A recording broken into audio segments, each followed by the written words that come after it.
He declined the offered gift. When asked if he was allergic to negative ion technology, he responded, "No, I'm allergic to scams." Scam, scam, scam, scam, scam, scam, scam, scam, scam. It's a scam. Today's video is sponsored by Squarespace, the all-in-one platform to build your brand and grow your business online. Got more about them in just a bit. Hello everybody, welcome back to another episode of Brain Blaze. As always, I'm your host Simon. I'm here, one of my writers in this case. Scroll please. Dave has written me a script. Back up to read the title: Worst Inventions That Made It to Shark Tank and Shark Tank and Dragon's Den. That's what we have in the UK. Love it. I watched Dragon's Den, still around. It's kind of amazing. And I've watched it for, I feel like it's been around since I was a kid, or at least at university. It's been around for a very long time. So you really are strong, huh? Fight me. One of my favorite ones of these is just this amazing YouTube video. I must have watched it like 6 times. Where there's a dude who comes on and he's got, "Hello dragons, I have a machine which magically makes water out of the air." So basically it's like a dehumidifier. Is that I've got one of these because there's a cupboard that gets a little damp. So I have this dehumidifier, and every now and again you press the button and it's like, and then it fills up this bucket with water out of the air. So this guy's basically selling this dehumidification machine that makes drinkable water. And that's like fantastic. And he's like, and it tastes so good. And the dragon's like, "Can we try it?" And then he's like, yeah, you can. And they're like, "It tastes like shit, Austin." His name wasn't Austin, it was like Mike or whatever. And they're just like, "It tastes like shit. No one will buy this. But let's learn about your financials." And he's like, "So did you invent this?" And he's like, "No." "Do you have a patent for it?" "No." "So what's the financials?" And it turns out it's a pyramid scheme. So he's got something that makes a product, and it's a pyramid scheme.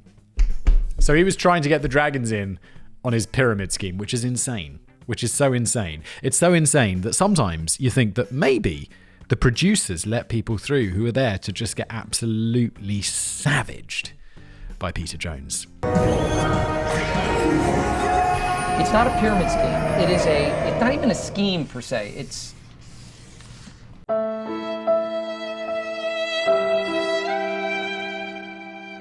So let me interrupt today's video to tell you about today's brilliant sponsor who you've definitely never heard of before. No, of course you have. It's Squarespace, one of the most loyal, kind, dedicated supporters of this channel. And for that, I'm extremely grateful. What I'm also grateful for is how easy they make it to make a website. How does Squarespace work? Well, you go to squarespace.com. Actually, you don't do that. You use my link below, because of course you do, because you want to support this show. And then you log in and it's like, okay, cool. Templates, they're all beautiful. You click on one that you like and then you customize it. You change the colors, you change the images, you put in some lorem ipsum, you get rid of that, and you put in, well, whatever text you want. And it's not just that. Squarespace can even allow you to grow a business online. You can sell products, content, even your time. Plus, you can engage with your audience. You know, a great way of doing that? They have email campaigns. Email campaigns. I used to pay hundreds of dollars a month. Literally, it was like, maybe it wasn't $200. Maybe it was over $200 a month. It was like some crazy amount of money to just be able to email people who had subscribed to my email newsletter. And I didn't like doing that. And then I was reading one of these ad reads, just like Squarespace do that. So I just moved everything over to there and saved myself hundreds of dollars because it's included with Squarespace, which is amazing. Plus, with Squarespace, you can now even support causes that are important to you. You can gather contributions with PayPal, Apple Pay, Stripe, and Venmo. It's simple, it's convenient, it's easy. Plus, they've got incredible analytics, so you can see who's coming to your website, what they're doing on the website, all of that stuff, which is really useful for, running a website. So, all you need to do is head on over to squarespace.com/blaze for a free trial. And when you're ready to launch, use the promo code BLAZE to save 10% of your first purchase of a website or a domain. You won't regret it. Squarespace make everything ridiculously easy. If a website has entered your mind, just do it with Squarespace. There's a link below. And now, back to today's video. Who's the Peter Jones of American Dragon's Den, Shark Tank? He's like He's I guess the one who's much richer than the rest of them is Mark Cuban, right? Because he's much richer than the rest of them. But he's also like a savage. Like if he doesn't like it, he'll be like, "No, I'm out. Get out." And also a legend. Being somewhat of an amateur inventor myself, really, I'm very familiar with the specific feeling. Oh my God, we're like 3 minutes in, 2.5 minutes in. Okay. I'm very familiar with the specific feeling that comes with an idea that you just know is going to be a winner. For those of you who are interested, inventions that bear my name include the cheese-loaded butter crumpet. Perhaps One of the greatest hangover meals of all time. The throwing hedgehog, a device that allows blind people to experience a level playing field when playing a sighted opponent at darts. And the Jesus Be Gone, an ingenious bit of kit that when retrofitted to your front door can open said door outwards at the touch of a button with enough force to repel any unsuspecting Jehovah's Witnesses to the other side of the street. That sounds like a lawsuit waiting to happen, doesn't it, Dave? If it was real, Dave. If it was real. While all of these inventions are undoubtedly pure gold, the only one that's ever really seen mass production is the crumpet. This is a shame because if I was able to secure some funding for my Jesus Be Gone, I'm fairly sure that I could retire a reasonably wealthy man on the sales to viewers of business plays. I don't know. I don't think. I think maybe once when I was a kid, I opened the door to the Jehovah's Witnesses and I didn't know what it was. I was like, hello. And they're like, are your parents in? I was like, probably not for you. But it's never happened as an adult. No one, I've never been confronted with this situation where I've personally had to deal with it. It's largely because I live in an apartment building. So it'd be very weird if they got into the apartment building. We're outside my door and be like, what? What do you want? I've had it up to here with the likes of you people! Another disadvantage of living in an apartment building. A couple of months ago, it's just like the middle of the night. It's like 3 o'clock in the morning. It's like, bam! And I'm like, oh, it's not for me. I'm going back to sleep. Someone's just forgotten their keys or is drunk and trying to get into the building.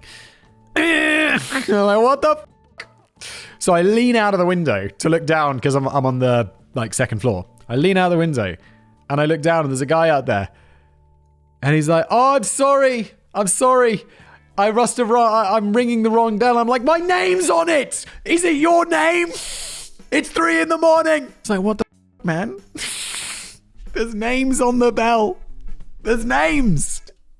Fascinating tangent, Simon. Let's carry on. The other day, while pondering whether or not it would be a good idea to take my invention onto Dragon's Den, I got to thinking that given some of the terrible ideas that have made it onto the show, it really might not have been that bad of an idea. It certainly could not go any more poorly than my previous attempt to become a world-famous YouTuber, a project which, in spite of Simon's best efforts to assist me, failed spectacularly. Oh my god, I totally forgot about that. Yeah, that's right. Well, that's how I first knew Dave.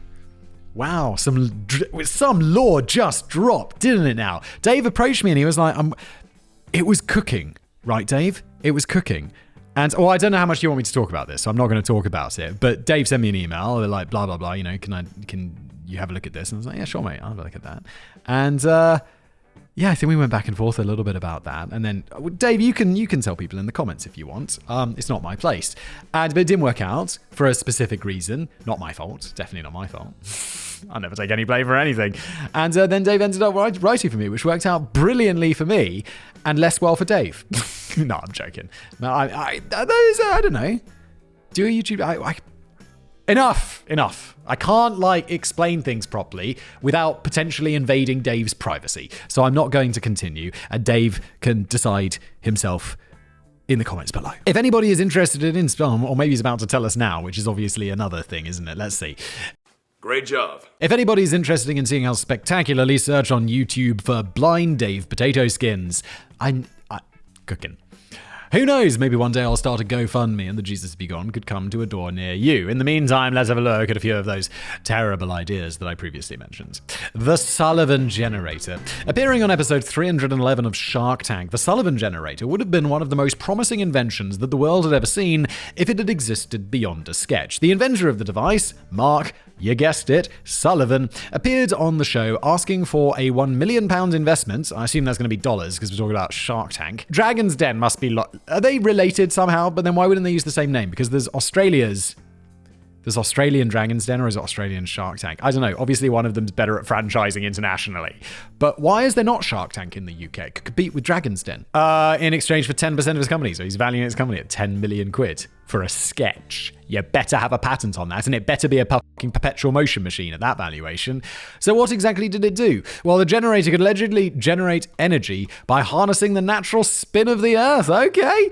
According to Sullivan, what it does is it takes in salt water from the ocean, and after processing it, it leaves behind all the minerals that have been filtered from it. The water vapor that is then produced travels up the generator and is captured inside a vortex chamber. What happens next is the Coriolis effect. By spinning the water around rapidly, it creates a hurricane inside the vortex chamber. The force from this causes the turbines to spin, and that is where the electricity is harnessed. Yes, but you've invented a perpetual motion machine because you need something to make the vortexes, and you're not going to get more energy in than you put out. I'm pretty sure it's got something to do with thermodynamics. I'm not big enough brain to be like, that's the third rule of thermodynamics or whatever. I'm sure someone big brain in the comments below is, or has used Google. Although this sounds very impressive, Sullivan had one more ace up his sleeve. He told the sharks that, as a result of the water processing, the generator also provided large amounts of gold and other precious elements. This guy's a wacko. Allegedly, right? He would go on to claim that in gold collection alone, his invention had the potential to generate approximately $97 billion. Strangely, after asking a few questions, none of the sharks elected to invest in this guaranteed gold mine, and Sullivan left the show empty-handed. I mean, no big deal, right? I mean, surely with this machine's almost unlimited financial potential, somebody must have invested in him by now. Well, no, because it's not real. What the f*** is this piece of shit? Well, no. Although he still has a website which details some of his other inventions, it would appear that his generator is no further forward in production than when he first appeared on the show. Still, as he told the sharks that he had made over $1 billion with previous patents, there's always the possibility that he'll choose to invest in himself. Okay, so he wanted $1 million and he had $1 billion from previous things. So it would be 1,000th of his net worth to do that, which is not a lot of money to him. So come on. Although you don't have that money from previous patents because you are obviously, allegedly. In my opinion, the Drive Safe glove. Oh, I've heard of this one. Is this the one that it's something about wearing it so you drive safely and it reminds you that you're driving, but it's just a glove. We've all been there. You go on holiday to a different country, spend weeks studying the different laws and customs so you don't accidentally find yourself in prison. But I have to say, other than like flying to those countries where you fly into the airport and they're like, remember, if you bring drugs into our country, we will hang you. They have signs in airports about this. Other than that, I generally don't worry about I'll worry about breaking like traffic laws and stuff. But I guess if I was going somewhere like the Middle East, I might like bone up a little bit more on local laws so I don't end up in like, in a torture prison, but generally it's not something I think very much about. Also, I don't travel with drugs. You take drugs or alcohol? What is drugs? Because like I'm so paranoid that I'll be like, I'll go to one of those countries, where it's like we hang people with drugs, and I'll search my bags thoroughly. And it's like, I'm pretty sure I've never had drugs in this bag, but I'm going to search that bag for drugs anyway. But inexplicably forget to check on which side of the road you're supposed to drive your rental car. It's very easy, because you just do what everyone else is doing. And if the signs are pointing the wrong direction, then you're going the wrong way. Simple. Before you know it, you're traveling in the wrong direction down the motorway and your holiday ends in a twisted pile of mangled wreckage. Of course, if you're an American visiting the UK and fall victim to a similar mistake, you've always got the option of claiming diplomatic immunity and fleeing the country before the consequences catch up to you, an option most famously demonstrated by Anne Sekulas when she hit and killed a motorcyclist, Harry Dunn, in 2019. I remember that. That was pretty intense. And wasn't she like the wife of a plumber on a naval base or something like that? It's like diplomatic immunity. I mean, diplomatic immunity in my mind is that shit where it's like, it's either some African dude with a suitcase full of diamonds or some like Swiss dude working at the UN in New York. It's like, it's that high level shit rather than plumbers. However, for the rest, I don't know if it's a half-remembered story from 4 years ago. Give me a break. However, for the rest of us, this is not usually an option. Enter the Drive Safe glove, brought onto Dragon's Den by inventor Mike Carr, who wanted $100,000 worth of investment. The glove is designed to be worn on whichever hand represents the side of the road that you should drive on. Although he believed that it would greatly improve road safety and save many lives, the Dragons disagreed. Richard Farley said simply, "Something tells me this isn't going to work." Is it, mate? Put another shrimp on the barbie? The general consensus seemed to be that if someone was stupid enough to be driving on the wrong side of the road, then they were highly unlikely to be saved by the application of a simple glove. As this particular invention only got a very small amount of airtime, it's unclear as to exactly why he needed £100,000 to further develop the concept. Perhaps the gloves would eventually been capable of slapping the driver in the face until they paid attention to the road. Yeah, my car does this thing. It's like, it's only done it once or twice. But I'll just be driving along, and it's like, are you paying attention? I'll be like, yes! What made you think I wasn't paying attention? I'm driving a very heavy car on a motorway. I'm paying attention. Christ, leave me alone. Squirrel Boss. Michael DeSanti, a former aerospace professional, brought his invention Squirrel Boss onto Shark Tank, episode 421. Wait. We covered this before. Dave, did you? I mean, I don't expect you to have seen all of the Brain Blaze videos, but did you not watch the previous one about Dragon's Den? Because I feel like we've covered this before. So what exactly does it do? I tell you what, it electrocutes squirrels in a like really insane, torturous way. Did I never take a sip of this Coke? Oh, this is going to be good.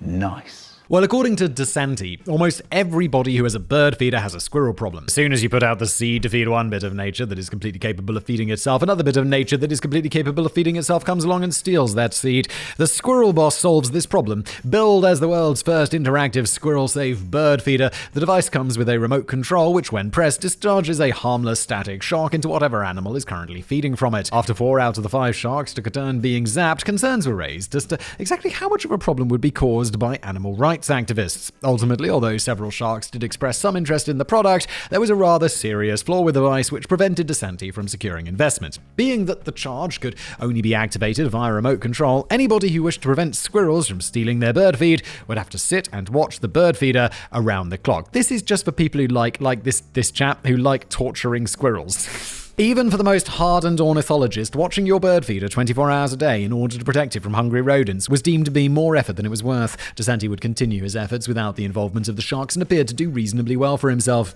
Apparently, there are lots of people out there who love torturing squirrels. Although the Shark Tank blog suggests that he went out of business in 2016, when I googled the product as part of my research for this video, it appears that you can purchase one from squirrelboss.com. Maybe someone saw his company going out of business. Like, that is so brilliant. I have to buy that distressed asset, make it my own, and continue the Squirrel Boss legacy. For people who love torturing squirrels. What the fuck is wrong with people? Maybe I'll buy one for the basement to stop Kevin stealing my pens. Fucking Kevin. The Foldies. Although when inventing something, it's a great idea to come up with something that streamlines a process or solves a problem that people have. Creating something to solve a problem that doesn't actually exist is dangerous territory. I mean, don't get me wrong, the invention of halitosis in order to sell toothpaste was... I think it was to sell mouthwash, actually, Dave, was successful, but our next visit to Dragon's Den didn't really push the boundaries of problems that do not exist too far. Have you ever been sat at your desk in front of a huge pile of paper that needs folding? No. The only time I've ever folding something is to put it in a letter, and I send like maybe 1 letter a year, literally. Otherwise, it just goes on the shelf or it goes in the fucking bin. Daddy, chill. Every time you reach for the first sheet, you're consumed by debilitating memories of your last paper cut. Sound familiar? No, it doesn't. Me neither. Well, according to Rupert Evans from Norfolk, inventor of the Foldies, it is a much more serious problem than I ever thought, so he created his thimble-like device, which in his own words prevents friction burns and paper cuts, sits comfortably on the finger or thumb, speeds up folding, and generally creates a neat crease line. Evans did receive one compliment regarding his attention to product design detail, but after that his pitch completely folded. He would later tell the Mail online that I invented Foldies in 2011 after observing and sympathizing with secretaries folding letters and invoices with their fingers and thumbs and experiencing paper cuts and friction burns. Now, it's been a long time since I worked in an office and handled actual paper, but one of my first jobs was literally folding paper and putting it in envelopes. I've stuffed envelopes, I don't even remember what for, but I've definitely done it, and it's not challenging, and you don't get paper cuts, even if you're not careful. While I did suffer deep-seated psychological trauma due to the mind-numbing tedium of the job, I don't believe that during the 3 months I was there I ever got a friction burn. Maybe I just wasn't folding fast enough. The Esso Watch. Although both Dragon's Den and Shark Tank have been inundated with crappy ideas over the years, on a few occasions, the products that have been pitched have not only been awful, but have also been outright scams. The finest, and perhaps most well-known example of this was Ryan Naylor's appearance on Shark Tank, during which he demonstrated his negative ion technology Esso Watches. Oh god, is this just going to be one of those watches that has like crystal on it that does nothing, but people think it does? Like, bro, you can't be doing that to the dragons. They're like successful business people. They're not going to believe in that. Come on, use your big brain. Naylor opened his pitch by saying, every day our bodies are bombarded by positive ions, which are molecules. Wait, ions aren't molecules, are they? They're simply emitted from electronic devices such as computers, TVs, and fluorescent lighting. No. Too much positive ions in our body puts unnatural pressure on us. What we have to do is use the counterpart of positive ion to help bring our body back to its natural state. What we do is we put it in our watches and it helps restore our energy fields in our bodies. Now, if you take a moment to run that statement through a bullshit analyzer, it comes out somewhere between chemtrails, about which there should probably be an extremely informative short appearing on Decoding the Unknown, and those super expensive Wi-Fi dongles that allegedly protect you from dangerous Wi-Fi radiation. Naylor would then go on to give an excellent demonstration of the placebo effect in action when he invited one of of the sharks up to do a balance test both before and after trying on his magic watch. However, it was not until Naylor offered his watches as a gift to each of the sharks that the pitch became really interesting. Although the others accepted, Mark Cuban, definitely the most outspoken person on the show, he is like, he's the Peter Jones of America, isn't he? He declined the offered gift. When asked if he was allergic to negative ion technology, he responded, "No, I'm allergic to scams." Scam, scam, scam, scam, scam, scam, scam, scam, scam, it's a scam. What followed was a 32-second verbal tirade during which Cuban said, "Seriously, this is not new. It has been disproven. What you saw was the placebo effect. There are athletes that wear it. It's a joke. It's a scam. It's not real. I'm out."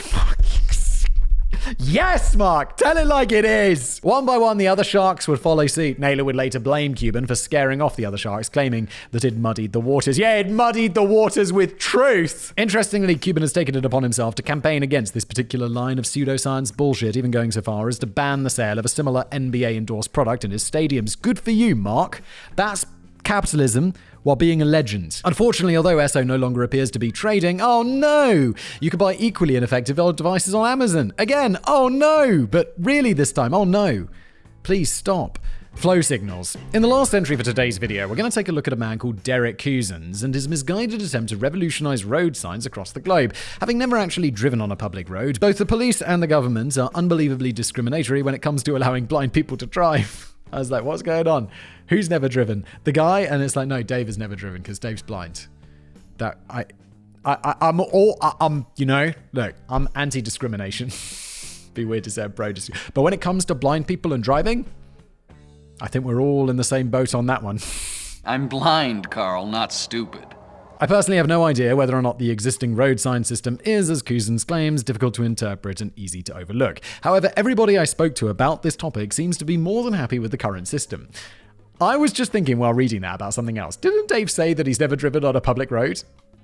Very curious, Dave, if you've driven on non-public roads and how that went. Nevertheless, Cousins disagrees. More than that, he disagrees to such an extent that he has dedicated a large amount of his time and personal resources to coming up with a new, better system. This system appeared to involve installing different sets of flashing lights onto pre-existing signage. Although his initial pitch was fairly well done, the concept was baffling and slightly sexist. Whilst giving an example of just how an accident might occur at traffic lights under the current inferior system, the only conceivable idea that he was able to come up with was that a young female driver could be distracted while putting on her makeup. Am I right, Peter?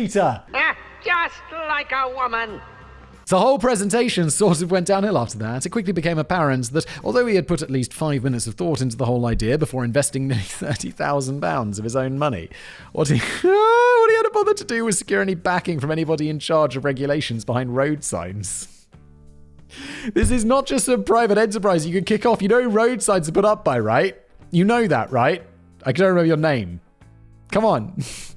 Furthermore, when pressed harder on the subject, he admitted that one of the people whose job it is to decide on such matters had already quite emphatically expressed a dislike for his product. As the dragons dropped like flies, Cousins attempted to keep the last two potential investors interested by assuring them that he had secured a patent. Although this did work for about 10 seconds until Theo Paphitis asked him exactly what the patent was for. Cousins didn't really seem sure and just said words like light, traffic, and orange for a while.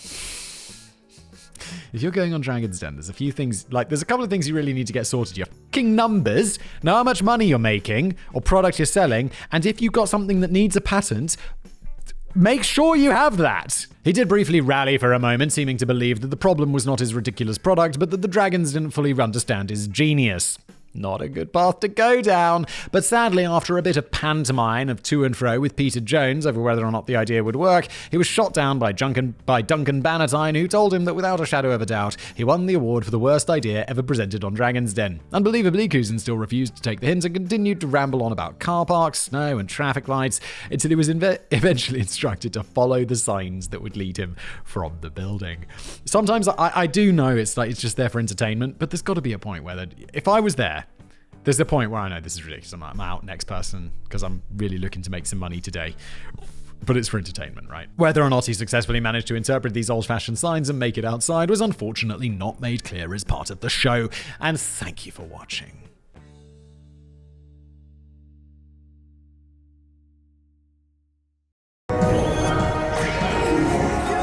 It's not a pyramid scheme. It's not even a scheme per se. It's